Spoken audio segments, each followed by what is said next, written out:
Hello दोस्तों, नमस्कार। कैसे हैं आप। आज एक नए वीडियो में हम सीखेंगे कि पुष्प में परागण और निषेचन किस प्रकार से होते हैं, यानी कि पॉलिनेशन और फर्टिलाइजेशन क्या होते हैं। और इसको प्रयोग के द्वारा भी हम दिखाने की कोशिश करेंगे कि पुष्प में किस प्रकार से पराग कोश से परागकण निकलकर दूसरे पुष्प या खुद अपने पुष्प के वर्तिकाग्र पर किस प्रकार से पहुंचकर परागण की क्रिया करते हैं और फिर निषेचन की क्रिया करते हैं। तो चलिए चलते हैं, इस वीडियो को स्टार्ट करते हैं। वीडियो को स्टार्ट करने से पहले यदि मेरे चैनल पर नए हैं तो प्लीज इसे सब्सक्राइब कर दें, और यदि मेरा वीडियो अच्छा लगे तो अंत में एक लाइक कर दें। चलिए चलते हैं, इस वीडियो को स्टार्ट करते हैं। सबसे पहले परागण की क्रिया क्या होती है। तो जब पुष्प के पराग कोश से परागकण वर्तिकाग्र पर जमा हो जाते हैं तो उसे हम परागण कहते हैं।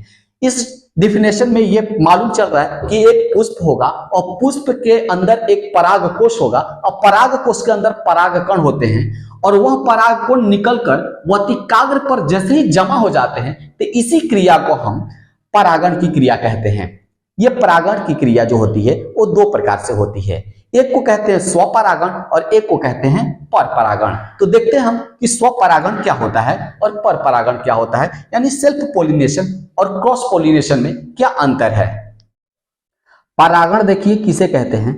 तो ये जो आप पार्ट देख रहे हैं, ये येलो कलर का गोल गोल जो पार्ट देख रहे हैं, ये तार जैसी धारी संरचना के ऊपर ये जो आकृति जो देख रहे हैं, छोटे छोटे जो दाने की तरह, इसी को हम परागकोश कहते हैं। इसके अंदर परागकण होते हैं और ये परागकण जब यहाँ से किसी भी माध्यम के द्वारा इस वर्तिकाग्र तक पहुंचता है तो इसे हम परागण कहते हैं। तो अब चलते हैं हम स्वपरागण पर। तो स्वपरागण जो है वह पुष्प में दो प्रकार से होते हैं। तो पहला क्या है कि जब एक पुष्प में परागकोश से परागकण निकलकर अपने ही पुष्प के वर्तिकाग्र पर जमा हो जाते हैं तो इस क्रिया को हम स्वपरागण कहते हैं। एक पुष्प है, पुष्प में जो परागकोश होते हैं और इसी परागकोश से परागकण निकलकर अपने ही पुष्प के यानी उसी पुष्प के वर्तिकाग्र पर पहुंचते हैं तो उसे हम स्वपरागण कहते हैं। दूसरी विधि क्या होती है कि जब एक पौधा है, एक ही पौधा का एक पुष्प का परागकण निकलकर उसी पौधा के दूसरे पुष्प के वर्तिकाग्र पर जमा हो जाते हैं तो उसे हम स्वपरागण कहते हैं। एक पुष्प है और उस पुष्प में दो फूल हैं, एक फूल का परागकोश से परागकण निकल करता है और दूसरे पुष्प के वर्तिकाग्र पर जब पहुंचता है तो उस समय जो क्रिया होती है वह भी स्वपरागण की क्रिया कहलाती है।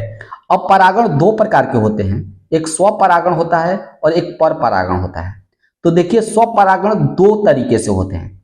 ये पुष्प है, एक ही फूल है और इसी पुष्प के जब परागकोश से परागकण निकलकर इसी पुष्प के वर्तिकाग्र तक जब पहुंचता है तो इसे हम स्वपरागण कहते हैं। और दूसरी विधि है कि एक ही पौधा है और इसमें दो फूल हैं। ये देखिए, हमारा दो फूल हैं, एक ही पौधा है और दो फूल लगे हुए हैं उसमें, और इसमें से परागकोश से परागकण निकलकर इस पुष्प दूसरे पुष्प के वर्तिकाग्र तक जब पहुंचता है तो इसे भी हम स्वपरागण ही कहते हैं। अब हम चलते हैं परपरागण की ओर। तो परपरागण की क्रिया क्या होती है कि जब एक पौधा के पुष्प से परागकण निकलकर दूसरे पौधे के पुष्प के वर्तिकाग्र पर जमा हो जाते हैं तो उसे परपरागण कहते हैं। अब हम चलते हैं परपरागण पर। तो परपरागण में क्या होता है कि ये एक पौधा का पुष्प है और ये जो है हमारा ये दूसरे पौधे का पुष्प है। तो ये दूसरे पौधे का पुष्प के जो परागकोश से परागकण निकलकर किसी भी माध्यम के द्वारा जब दूसरे पुष्प के वर्तिकाग्र तक पहुंचता है तो इसे हम परपरागण कहते हैं। अब हम देखते हैं निषेचन की क्रिया क्या होती है। तो परागकण क्रिया के पश्चात नर युग्मक का मादा युग्मक से मिलकर युग्मनज यानी जाइगोट बनाने की क्रिया को निषेचन कहते हैं। तो निषेचन में क्या होता है कि ये परागकोश से परागकण के नर युग्मक इस वर्तिकाग्र पर पहुंचते हैं और यहाँ परागण की क्रिया हो जाती है।